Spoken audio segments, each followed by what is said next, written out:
همایون باد استقلال تاجیک، دلی از فخر مالامال تاجیک، پیامی سبز آرد کفتری عشق به گوش ملت خوشفال تاجیک. بخشیده به 30مین سالگرد استقلالیت دولتی جمهوری تاجیکستان در نزد بینای آثارخانه جمهوریوی به نام ابو عبدالله رودکی شهر پنجکین گذشت حربی برگزار گردید. در این نمایش تنتنوی پرزیدنت اکادمی ملی علم‌های تاجیکستان فرهاد رحیمی، رئیس شهر پنجکین عبدالخالق خالقزاده اشتراک داشتند. با رئیس شهر پنجکین عبدالخالق خالقزاده کمیسر حربی اوید به آمادگی قسم و واحدهای حربی به گذشت نظامی گزارش داد.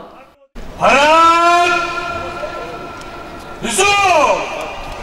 توجه! بابای!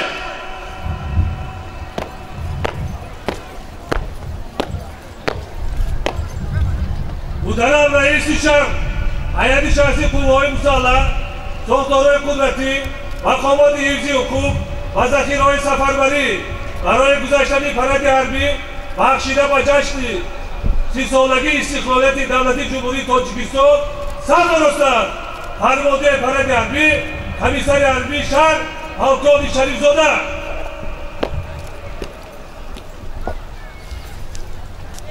سلام رفیقان.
محترم هیئت شخصی قوای مسلح، ساختارهای قدرتی، مقامات‌های حفظی حقوق و ذخیره‌های سفربری شهر پنجکین، حاضرین گرامی، با کمال احترام سخن به نماینده حکومت جمهوری تاجیکستان، پرزیدنت اکادمی ملی علم‌های جمهوری تاجیکستان محترم فرهاد رحیمی داده می‌شود. مرحمت.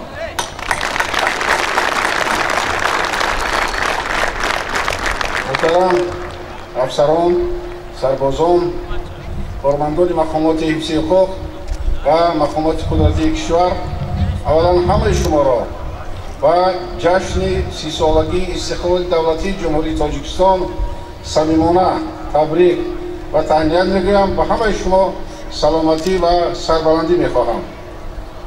محترم حاضرین، امروزها تاجیکستان ما، تاجیکستان صاحب اختیار و صاحب استقلال جشن دارد، جشن استقلال دولتی و استقلال ملی.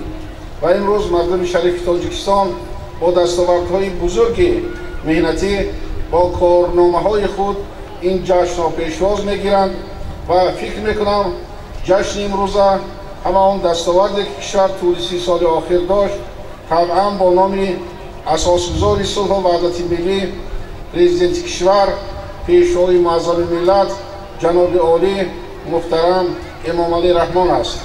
محض پیشوای معظم ملت با کار و پیکار جوانمردانه با جسارت با یک سیاست خردمندانه دوراندیشانه بنیادکارانه خود کشور ما را اولا از جنگ تحمیلی شهروندی رها بخشیدند، بعدا در کشور نظام معینی رشد اقتصادی صورت گرفت و امروز تاجیکستان را در عرصه بین الملل همچون کشوری پیشرفته مترقی، کشوری که در آن صلح و ثبات و امنیت کامل موجود است میشناسند و توسط زحمت‌های پیشوای معظم ملت امروز تاجیکستان همچون یک عضو جدا نشونده جامعه جهانی در حل تمام مشکلاتی که به سر انسانیت آمده است کوشش میکند و فکر میکنم این جشن ما یک جشن هست که بار دیگر به جهانیان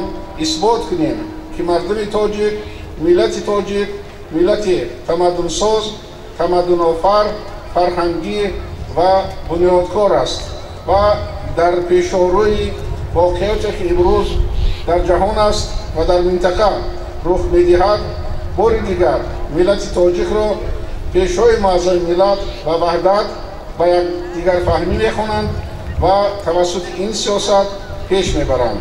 بار دیگر به همه شما جشن 30 سالگی استقلال دولتی جمهوری تاجیکستان مبارک باشد. تشکر.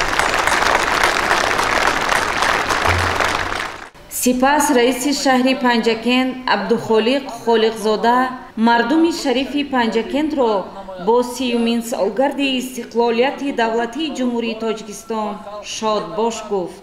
محترم هیئت شخصی قوای مسلح، ساختارهای قدرتی، مقامات حفظی حقوق و ذخیره‌های سفاربری، حاضرین گرامی، سنه 9 سپتامبر مردم سربلند کشور عزیزمان تاجیکستان صاحب استقلال سنه فرخنده ملی 30مین سالگرد استقلال دولتی جمهوری تاجیکستان را در فضای صلح و آرامی وطنمان با افتخار و سرافرازی و احساس بلندی وطن دوستی تجلیل می‌نمایند. قبل از همه از نام مقامات اجرایی محلی حاکمیت دولتی شهر پنجکند هر یک شما و در سیمای شما کل مردم شهر پنجکند را با مناسبت 30مین سالگرد استقلال دولتی جمهوری تاجیکستان صمیمانه تبریک و مبارکباد گفته برایتان سعادت روزگار، سلامتی بردوام، برار و کامگاری، آسمان صاف و تمام خوشی‌های زندگی را تمنا می‌نمایم. اساسگزار صلح و وحدت ملی پیشوای ملت پرزیدنت جمهوری تاجیکستان محترم امام علی رحمان در رابطه با حفظ حمایه وطن عزیزمان خیلی به مورد تاکید نمودند. والاترین معیار وطنداری و وطن دوستی رسیدن به قدر وطن، ملت و دولت صاحب استقلال به جا آوردن خدمت وطن و حفظ مرز و بوم آن می باشد. در دوران استقلال دولتی جمهوری تاجیکستان از جانب اساسگزار صلح و وحدت ملی پیشوای ملت پرزیدنت جمهوری تاجیکستان محترم امام علی رحمان و حکومت جمهوری تاجیکستان برای تامین صلح و ثبات و امنیت مردم شریف تاجیکستان کارهای نظررس به سامان رسانیده شدند که همه ما شاهد این پدیده‌های نیک هستیم. تاکید کردن به مورد است که قوای مسلح جمهوری تاجیکستان زاده دوران استقلال دولتی بوده، روند تأسیس و تشکل آن به مرحله نهایت مرکب ابتدای دولتداری ملیمان راست می آید. در کنستیتوسیون جمهوری تاجیکستان آمده است که حمایه وطن، منفعت‌های دولت، تحکیم استقلالیت دولتی و اقتدار مدافعی آن وظیفه مقدس هر یک شهروند است. باید ذکر نمایم که افسران و سربازان قوای مسلح در سالهای دشوار مخالفت داخلی و شدت گرفتن وضع منطقه و جهان قرض وطنداری خویش را صداقتمندانه اجرا نموده در راه به اعتدال آوردن وضعیت، تأمین صلح و ثبات و بی‌ضرر گردانیدن گروه‌های اکستریمیستی و تروریستی رسالت فرزندی و شرمندی خود را به طور شایسته ادا کردند. باید یادآور شوم که وحدت ملی ثمره تلاش‌های وطندوستانه خرد و بزرگ دولت تازه بنیاد و خدمت تاریخی خلق تاجیکستان میباشد و به همین خاطر ما وظیفه داریم که این نعمت بی‌بها را و مثل گوهرک چشم احتیاط کنیم، دیارمان را عزیز و گرامی داریم و حفظ و نگهداری نماییم. افسران و سربازان محترم، سرفرمانده عالی قوای مسلح جمهوری تاجیکستان، پیشوای معظم ملت جناب عالی محترم امامعلی رحمان تاکید می‌نمایند که امنیت، صلح و ثبات در کشور و وحدت و اتحاد ملی اساس پیشرفت و ترقیات وطن میباشد. مسئولیت عظیم حمایت و تأمین آنها به ذمه همه ما محافظان وطن، خدمتچیان حربی قوای مسلح و کارمندان مقامات حفظ حقوق و ترتیبات گذاشته شده است. روندهای جهانی‌شوی سبب پیدا شدن ظهورات نامطلوب از قبیل تروریسم و اکستریمیسم، رادیکالیسم و سپاراتیسم، جنایتکاری متشکل بین المللی و دیگر رویه‌های برای انسانیت خطرناک گردید. تحلیل وضعیت حربی سیاسی منطقه و جهان نشان می‌دهد که تا حال عامل‌های موجودند که می‌توانند بر رشد باثبات جمهوری تاجیکستان تأثیر منفی رسانند. حادثه‌هایی که در رابطه با وضع تغییریابنده جهان امروزه و خصوصیت استوار پیدا نمودن ظهورات خطرناک زمان معاصر از جمله تروریسم و اکستریمیسم در کشور به ما همسایه افغانستان رخ داده‌اند، ما را وادار می‌سازد که به مسئله‌های تأمین امنیت کشورمان دقت اولین درجه دهیم.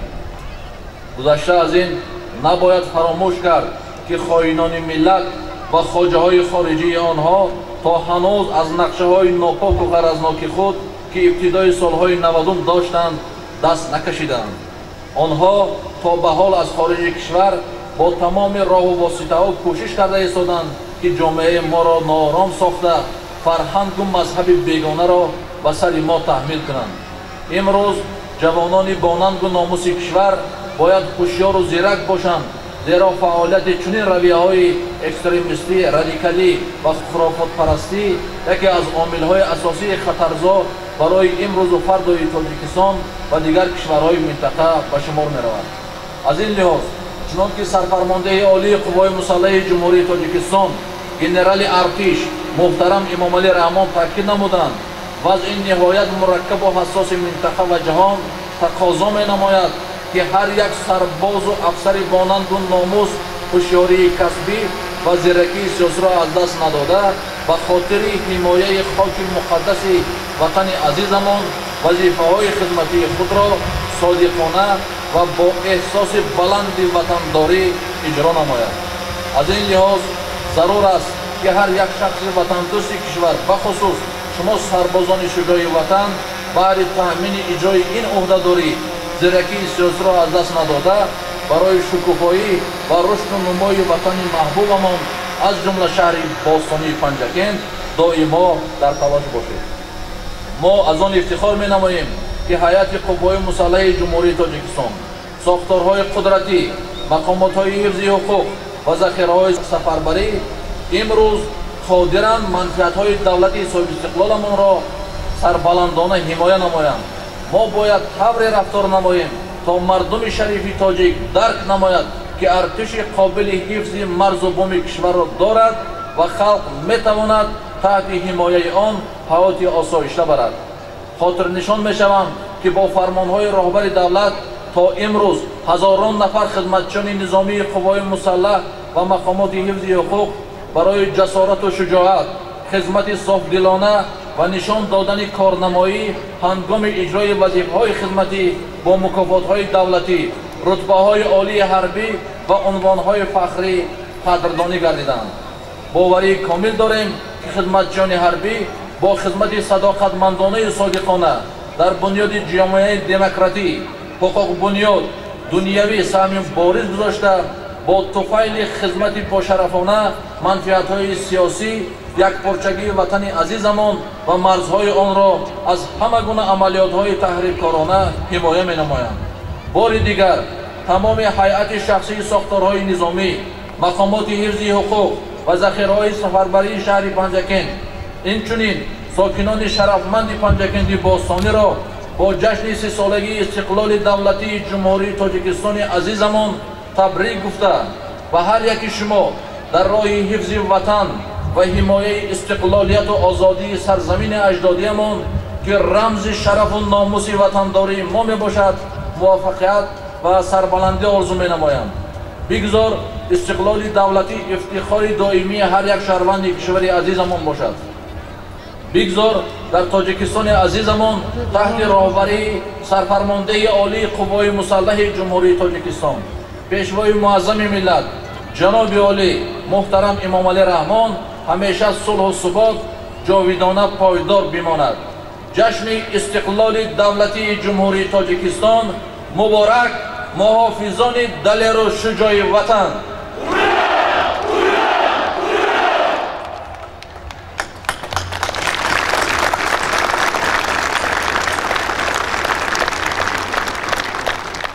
و سرفرمانده عالی قوای مسلح جمهوری تاجیکستان شرف!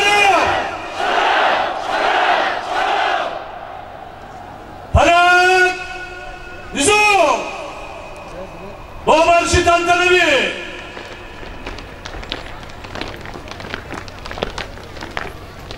موافق رتا! رات اول روبرو دیگران براش گرد! در یک مسافت صف بند توجه براش با قدم باش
افسران و هیئت شخصی شعبه وزارت کارهای داخلی جمهوری تاجیکستان در شهر پنجگه قدم می‌زند. هیئت افسران و کارمندان شعبه کارهای داخلی سابقه‌داران میلیسیا پیوسته در چهارمینی‌های گوناگون سیاسی و تشکیلی فعالانه شرکت می‌ورزند. از نزد منبر جوانان گروه اولگری شعبه وزارت کارهای داخلی جمهوری تاجیکستان در شهر پنجگه قدم می‌زنند. در میدان هیئت افسران و سربازان قشون‌های سرحدی کمیته دولتی امنیت ملی جمهوری تاجیکستان در شهر پنجگه قسم نظامی 9293 قدم می‌زنند.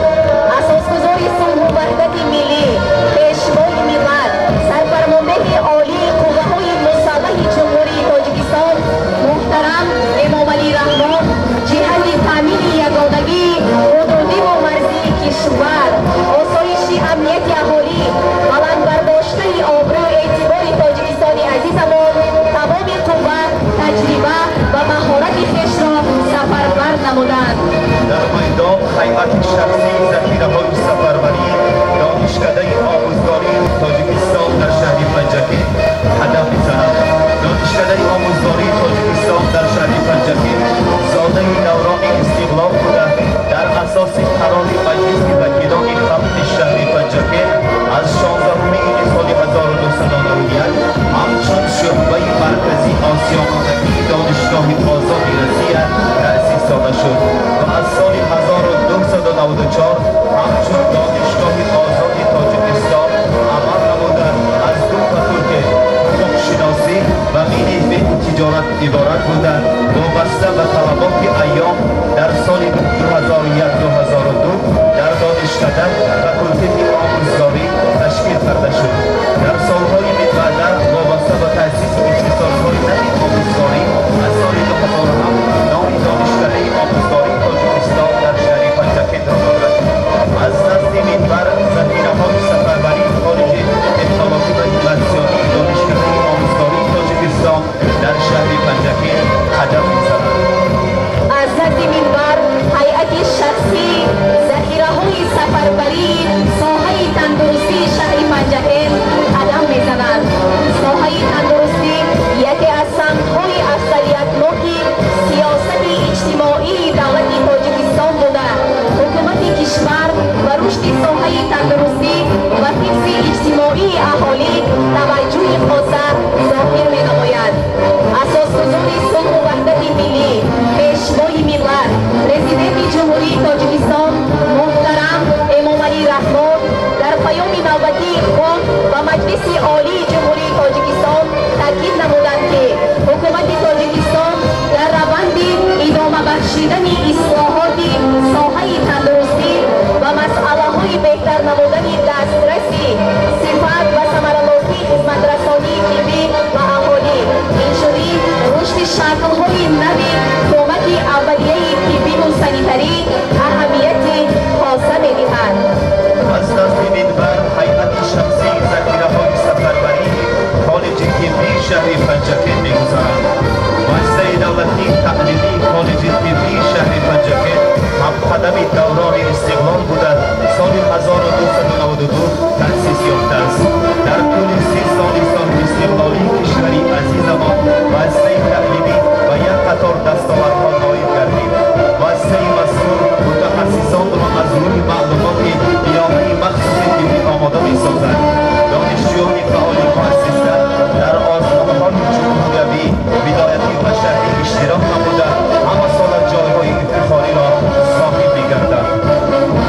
در میدان هیئت شخصی ذخیره‌های سفربری جماعت دهات ماهیان قدم می‌زنند.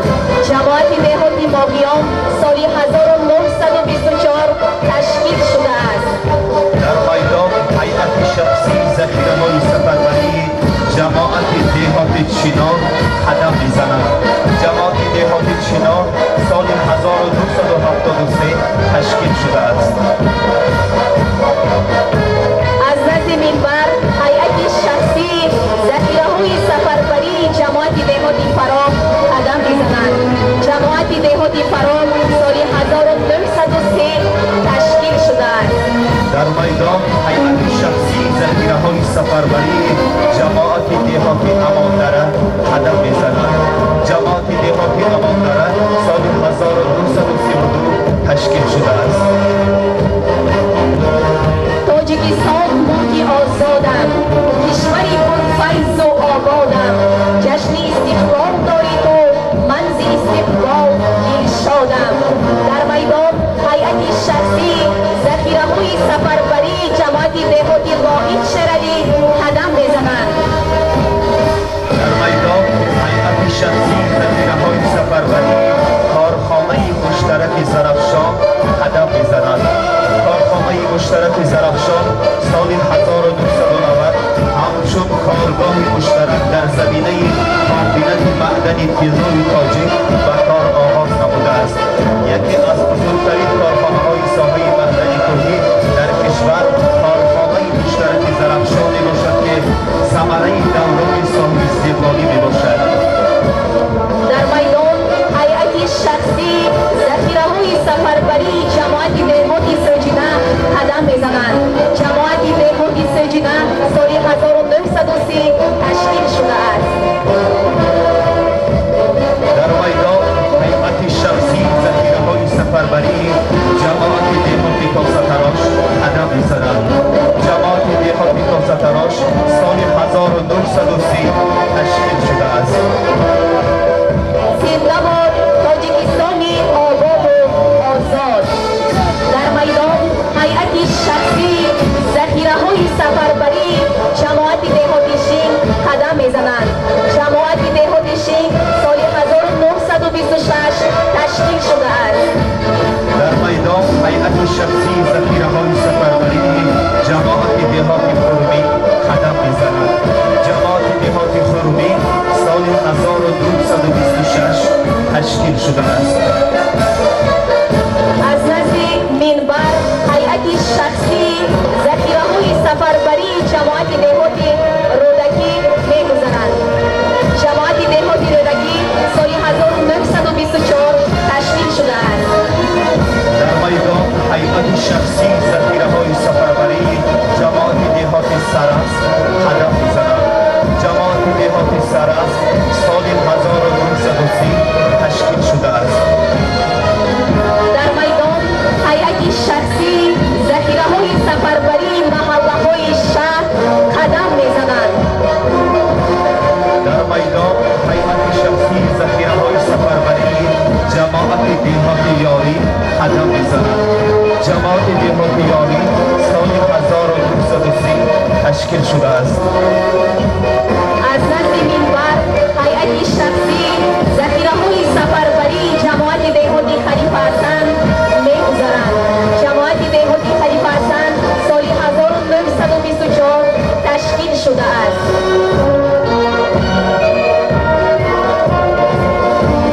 در میدان هیئت شخصی ذخیره‌های سفربری مؤسسه دولتی تعلیمی لیسه تصفیه تکنیکی شهر پنجکه قدم میزند.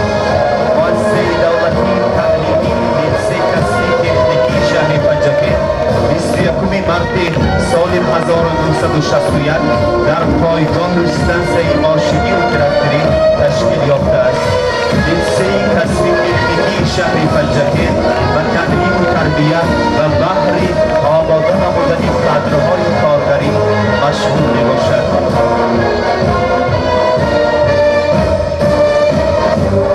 در میدان هیئت شخصی ذخیره‌های سفربری جماعت دهاتی بارو قدم میزنند.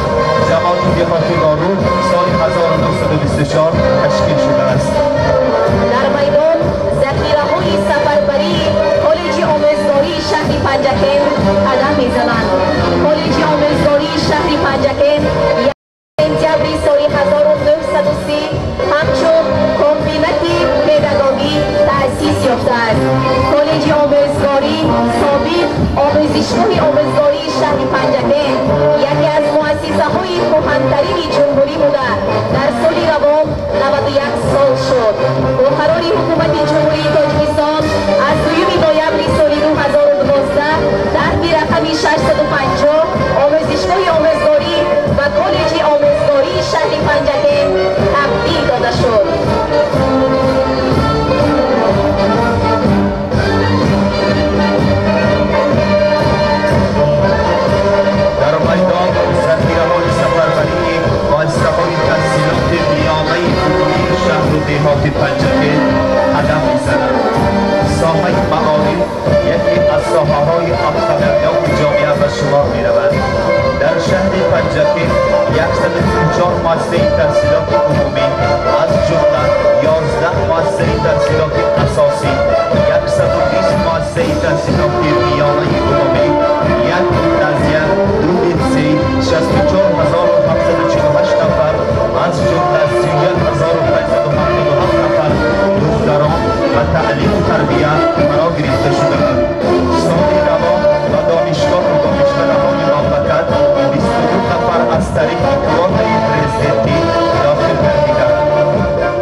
انداز ریاست مالیات تاجیکستان در بانک ها و مؤسسه دولتی خواجگی جنگل قدم میزنند.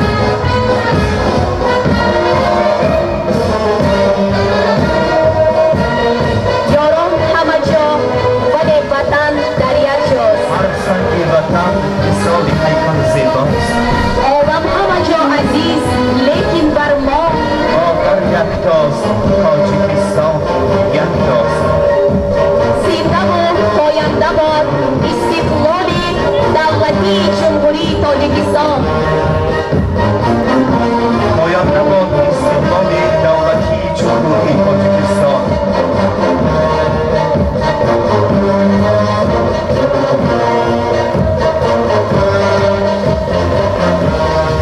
در راه وطن جان فدا میکنیم. وطن هر چی گوید ما ادا میکنیم.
ҳамин тавр гузашти ҳарбӣ дар шаҳри панҷакен бо шукӯҳу хотирмон баргузор гардид ва бори дигар аз ифтихору саодати миллати тоҷик ки соҳибдавлатанд дарак дод.